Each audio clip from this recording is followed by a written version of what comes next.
안녕하세요. 실버 가격이 이상합니다. 28일부터 계속해서 상승해가지고 전고점을 뚫고 올라갔거든요. 그걸 보면은 지금 초록봉이라고 해야 되나요? 이렇게 해서 계속해서 상승하고 있는 모습을 보여주고 있습니다. 원 윅, 원 먼스 이렇게 보면은 이 전고점을 돌파해서 올라가고 있는 중입니다. 그래서 이게 왜 그런가 보니까 레딧 아미가 실버로 옮겨갔습니다. 그래서 레딧의 유저들이 게임스톱을 굉장하게 화끈하게 질렀죠. 그래가지고 콜옵션도 사고 주식도 사고 그래가지고 헤지펀드를 이기자 해가지고 굉장한 전쟁이 일어났고 현재까지 보면은 레딧 유저가 압승을 거두고 있습니다. 자, 그런 레딧 아미가 실버로도 옮겨가가지고 실버가 급등했다라고 말하고 있습니다. 얼마 안 된 기사인데 여기 보면은 실버 가격이 엄청나게 상승하고 있는데 이것은 게임스탑이 그랬던 것처럼 똑같이 따라서 실버도 올라가고 있다라고 하는 건데요. 자, 요런 얘기들이 일어나고 있는 건 뭐냐면은 자, 레딧에서 또 유저가 글을 썼습니다. 월스트리트 배치에서 썼는데 실버가 매니퓰레이티드 마켓이라고 합니다. 그러니까 실버 시장은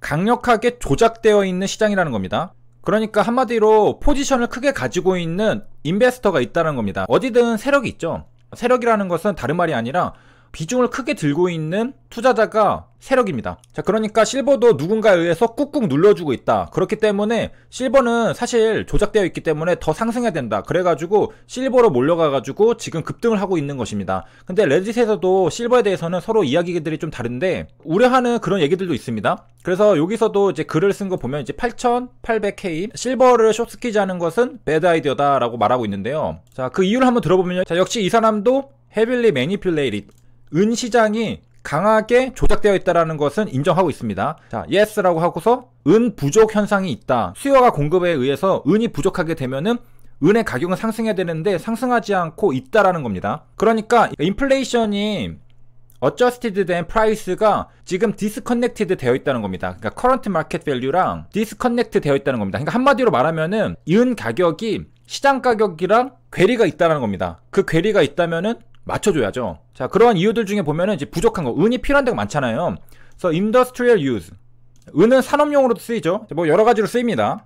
자, 그런데 you are not wrong, 그러니까 틀리지 않았다. 그러니까 은 시장은 manipulated 되어 있는 건데 그렇다고 해서 은 시장을 숏스퀴즈 하려는 계획은 좀 이제 좋은 생각은 아니다라는 거죠. 자, 은 시장 조작에서 등장하는 이제 거대한 금융사가 있습니다. 바로 JP 모건. JP 모건은 유명하죠? 옛날에도 있었습니다. 2022년 9월 30일 JP 모건 기금속 채권시장 조작 혐의로 1조 원 벌금. 자, 요 JP 모건이 연결이 되어 있는 겁니다. 자, 그래서 JP 모건은 어떤 것을 했느냐? 스푸핑이라고 불리는 시장 조작 사건을 했는데요. 자, 요것은 뭐냐면은 스푸핑은 짧은 시간에 대량으로 허위 주문을 낸 뒤에 바로 취소해서 가격을 교란하는 행위입니다. 그러니까 은시장을 꾹꾹 누른다고 한다면은 대량으로 매도 주문을 허위로 낸 다음에 바로 취소해가지고 가격을 계속 유지했다는 거죠. 그래서 뉴욕, 런던, 싱가포르의 JP모건 트레이더들이 2008년부터 2016년까지 금, 은, 백금, 팔려준 주문을 냈다가 취소를 했습니다. 그러니까 실제로 뉴스 기사에서도 JP모건에서 은 시장을 조작하고 있다는 것은 이미 밝혀지고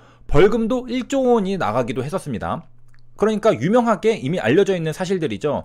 그래서 거의 10년 동안 JP모건 트레이더들은 미국의 법을 대놓고 무시했다고 합니다. 자, 그래가지고 1조 원은 그냥 내기로 한 게 아니라 합의를 한 겁니다. 그래서 기소유예로 합의를 하고서 벌금 1조 원을 내기로 한 것이고요. 그러니까 혐의를 인정하고서 벌금으로 해결을 하기로 했습니다. 자, 이게 얼마 안 된 기사죠. 2020년 9월 24일입니다. 코로나 터지고서도 지난 이후에 나온 거고, 이게 원자재뿐만 아니라 국채도 가격 조작을 했습니다. 그래서 미국 최대 은행인 JP모건 체이스가 이러한 사실들이 있었다는 것이 밝혀졌고, 자, 채권이라는 것은 미국 재무부 채권이죠. 자, 그래서 여기서 했던 것이 스푸핑인데 요것은 2010년에 법이 개정되면서 금지가 됐었습니다. 자, 이전에는 굉장히 많이 했겠죠. 근데 법이 개정되면서 조금씩 줄었겠지만은 그래도 이전에 하던 대로 계속해서 했던 것 같습니다. 그래서 가격 조작 혐의로 전 현직 3명이 기소가 되었고, 자, 기소된 사람들은 누구냐?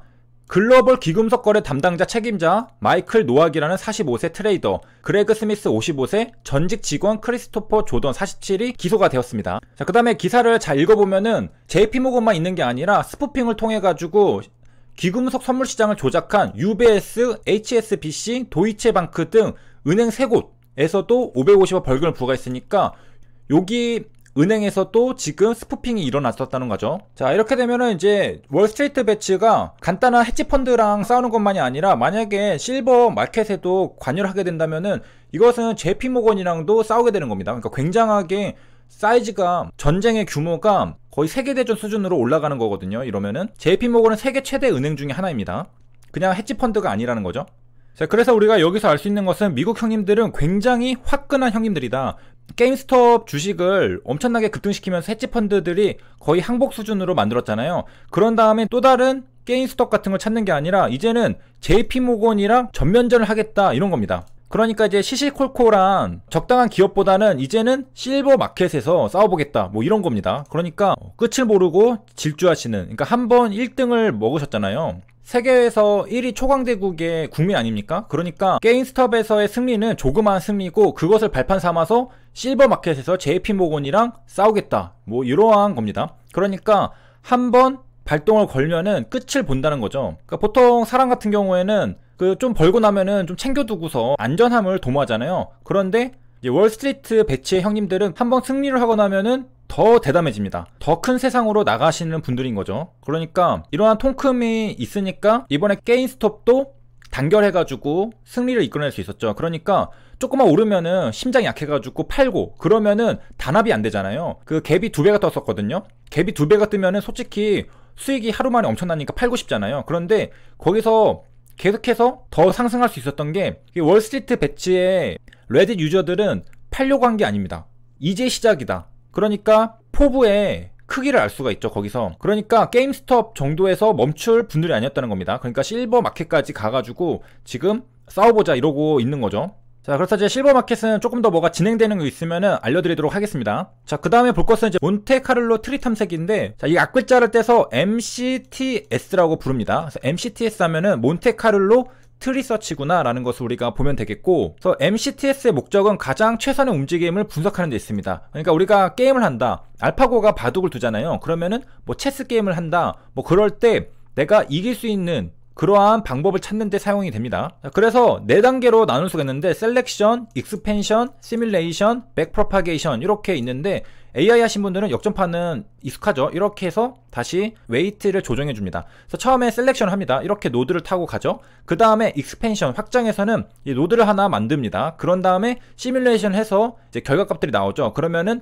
백프로파게이션을 해가지고 다시 조정을 해가지고 요것들이 반복이 되는 겁니다. 요게 바로 몬테카를로 트리 탐색인데요. 자, 중요한 것은 해를 찾기가 쉽지 않을 때, 뭐 함수와 같은 수식으로 해를 찾기가 쉽지 않을 때 적용하게 됩니다. 자, 여기서 이제 트리를 좀 자세하게 볼 수가 있는데 여기 앞에 거는 승리한 횟수고요, 뒤에 거는 플레이아웃의 횟수입니다. 그래서 21번 중에 11번 이겼다는 거죠. 그래서 여기 내려가면은 그 여기 10번, 3번, 8번 있죠. 요거를 다 더해보면은 21이 나옵니다. 여기 위에 게 나오죠. 그래서 트리가 3개니까 이 3개의 플레이아웃을 다 합치면은 21이 나와야 되겠죠. 그래서 이렇게 우리가 계산할 수 있고 이렇게 트리를 타서 내려가 보는 겁니다. 자, 그 다음에 이제 바둑은 흰색이 한 번 두고 검은색이 한 번 두죠. 그래서 흰색, 검은색, 흰색, 검은색 이렇게 갑니다. 자, 여기서 흰색이 21번 중에 11번 이긴다고 했잖아요. 그러면은 블랙은 21번 중에 10번을 이기겠죠. 그래서 확률이 50%보다 조금 더 높은 게 흰색입니다. 여기에서 보면은 10번 중에 블랙이 7번 이기니까 블랙이 이길 확률이 70%가 된다는 것을 우리가 또 확인할 수가 있겠고요. 그래서 최종적으로 여기서 내려가서 보니까